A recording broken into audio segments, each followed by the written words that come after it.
come a little bit to show you some parts on shading. When you see the left side of the picture, it's a very plain piece of work. It's like where there's not a lot of shading in it. There's just some really tough shading in the center here with some undershading here. This is how usually tattoos look and still look when they're done specific in that way, but this was the standard, I would say, up to the mid 1970s, how tattoos have been layered, maybe even 80s. Today, on the right side, if you look, it's a way softer look. There's a lot of soft shading in it. And this is done by choosing the right materials. This is done by using different magnums of needles, softer, overshading, undershading. And we're going to get into this a little bit more. It's like, that really gives you a very good idea what a decade of your guys' work, US artists worldwide, this is the difference you really made, what you maybe don't see as much by yourself. But this is everything. This is where you took tattooing to in the last 15 years. And that's not really that long time in tattooing if you consider it's around for thousands of years. This was the most significant change, and this is only because we really developed how we're going to create shading and how we utilize colors in it. I want to talk about a part which is called undershading, and this is a tattoo which has been done this way, and as you can see, how it feels is like that there's a shading underneath the color. So what basically happened here is like it was done line work, then there was black and gray used, or black shading used underneath the color, and then the color was laid on top of it. It's the first principle which has been used for many, many years. I think it's a good principle. The challenge, what happens is like that when you work this way, it's like that you actually put, if this is the skin, let's say this is the surface of the skin, and then you're going to use your black shading, which you see here, or gray shading, and you put it underneath here. Let's say this is your gray shading, right? Then what happens is when you layer the color on top of it, you put another layer on color here. But what really happens is like the colors are really not opaque. Opaque meaning is the color is translucent. You can see through. So when you put this color in here, in this case the red, it's solid on top, but also, sorry about that, it's solid on top, but the black and gray shines through the red pigment. But what happens is, if you use black underneath the pigment, it actually muddies the pigment up a little bit. So what happens is a really bright red now actually gets mixed with a gray, which makes it muddy. It muddies it up, it turns it down, and that's what really happens. It's a very standard situation, but I think it changed now in the mid 2000s now, in 2008, 2009. There's a whole new different technology coming along, which is called Topshading. So here we shade underneath the color, lay the color on top of the shading. What we're creating is a muddied up color. So wherever the gray shade is underneath, the color is not as bright as it could be because the darker pigment is stronger than the red and it shines through. I just want to jump into a couple of questions what come in, which maybe would play a role on that.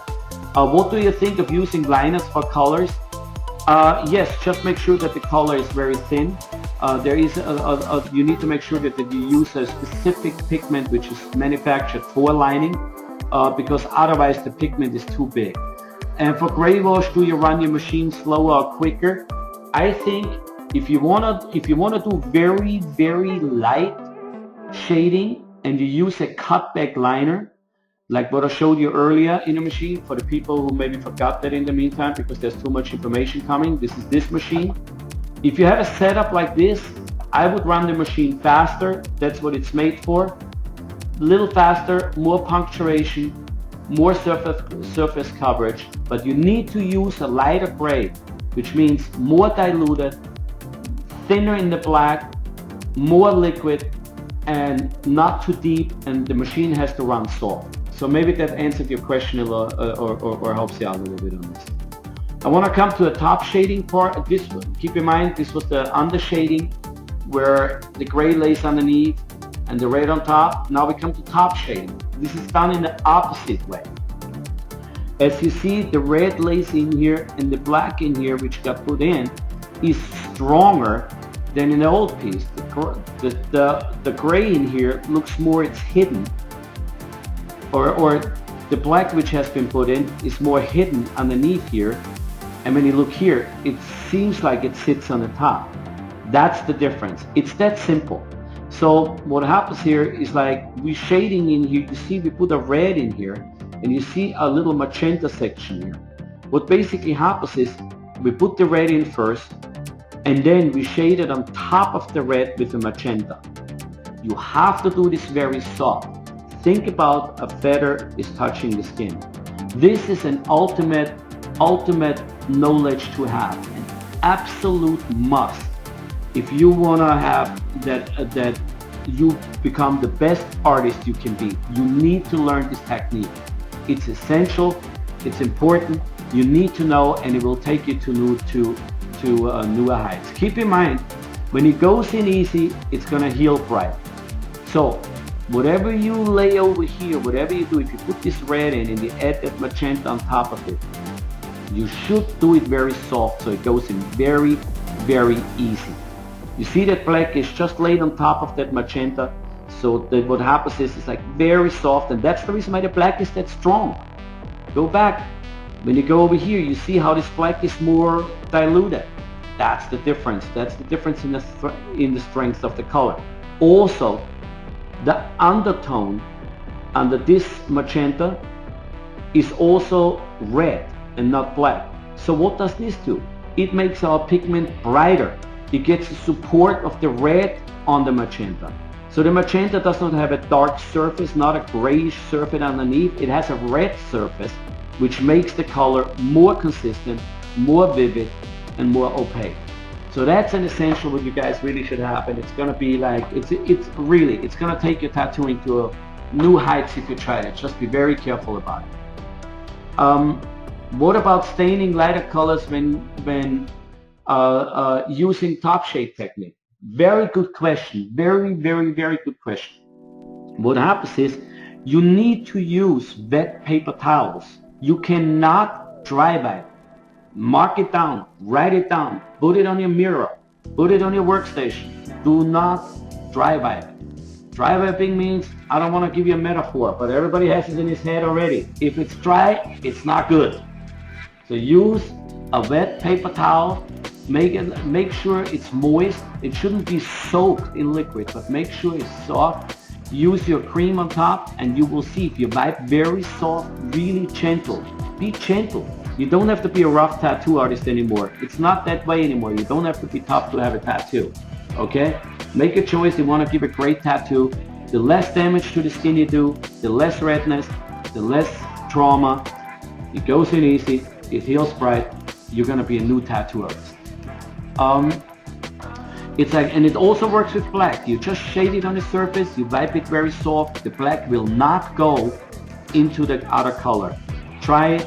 Play with it, it's gonna work. It's really an essential. There's another way of shading, it's called spit shading. What it means is like, it gives it those little dot effects. So what happens is like you're gonna use a black, you dip it into a black color, and then you make a very fast whipping motion, like a whipping movement.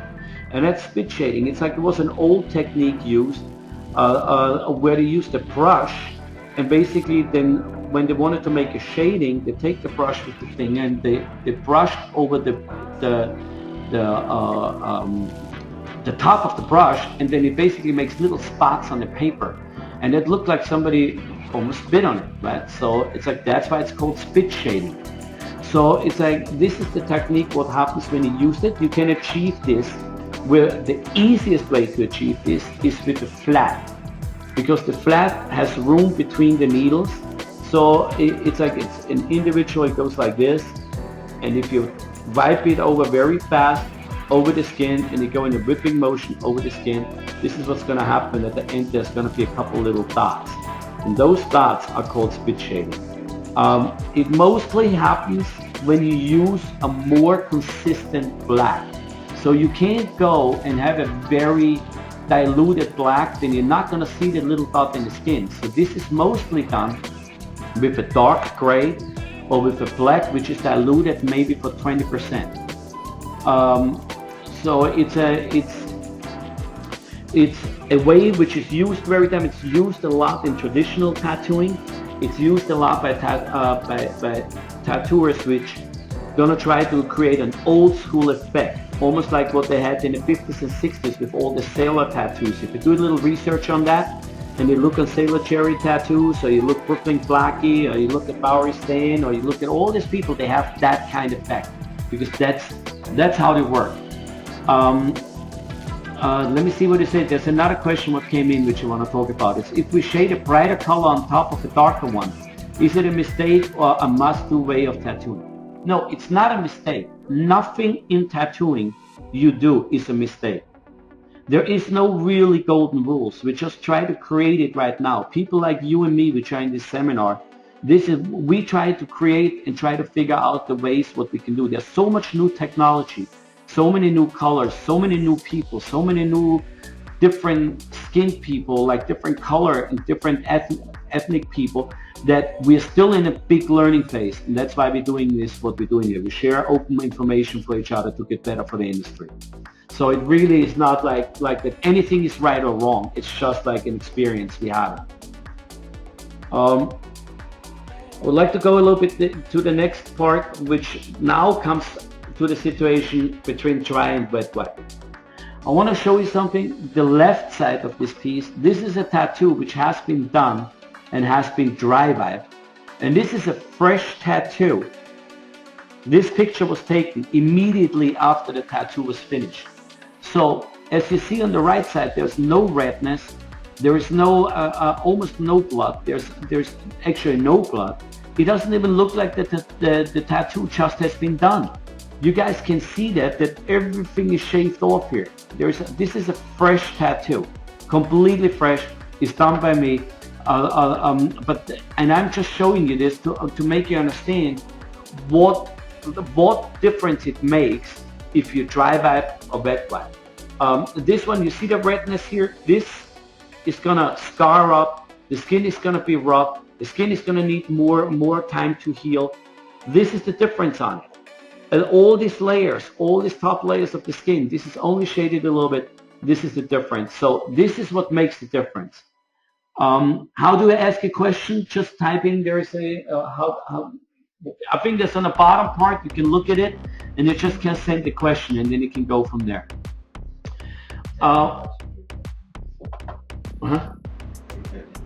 Oh, yeah, you actually typed the question, so I got your question. I'm sorry. What are your wiping your thoughts on green soap? I think green soap was unbelievable in 1960, 1970, 1980. Love it. I think it's great. I think it smells good. I don't use it. You know, it's like I don't use it anymore. I have a different way. I tried to create something that has less alcohol part in it, which is less harsh on the skin.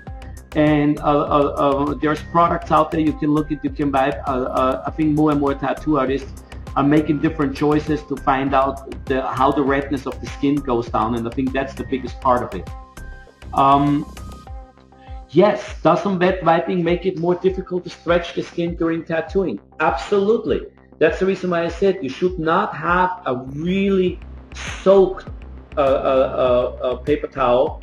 And you should also try to learn to work with two paper towels. One in the right hand, which is wrapped around your little fingers, and one in the left hand, which you hold. When you go on YouTube, you're gonna see a couple videos by me where I do some tattoos without any lining. There's a phoenix especially. If you see that, it's all red and orange and yellow. And you can look at it. You're gonna see how I wet wipe there because I mix colors during my tattoo. So check this out. What product other than green soap would you use? It's very hard to say. I'm biased. I use Intense Cleanse because it takes all the mixing out of it. It's like, it's like green soap. There's different. If you don't have the right mixture, it burns too much. So that's why I use it. A lot of people try to use different parts. I don't know what's out there like that, but you can try it and then make your own call on it and try it and figure it out. It's really you who has to make this decision, because it's like, every tattoo artist is individually different, I believe. So we all try to achieve the same outcome, but I think we all work different, we stretch different, we put the color different in the skin. I'm not going to jump into all the questions that you guys ask me, because there's hundreds of them coming in. It's like I'm gonna answer them at the end, and I'm also gonna send emails out afterwards by entering them to everybody. Pectin, really quick. Okay, good brand, wouldn't use it. Changes the surface of tattooing. What it is like any topical is gonna change the surface of your skin. You don't need a topical if you do the right work and you're really feathering the skin, you're really soft to the skin. Then you don't need a topical. You would only need a topical if you work on somebody 20 hours a day. There's no need for, if you work a tattoo under 8 hours, you don't need a topical. If you need it, either way your client is too pain sensitive, then you should quit working, because you have to make it a good experience for him. Or you're working too hard, and if you work too hard, it's time to adjust a little bit and get a little bit better.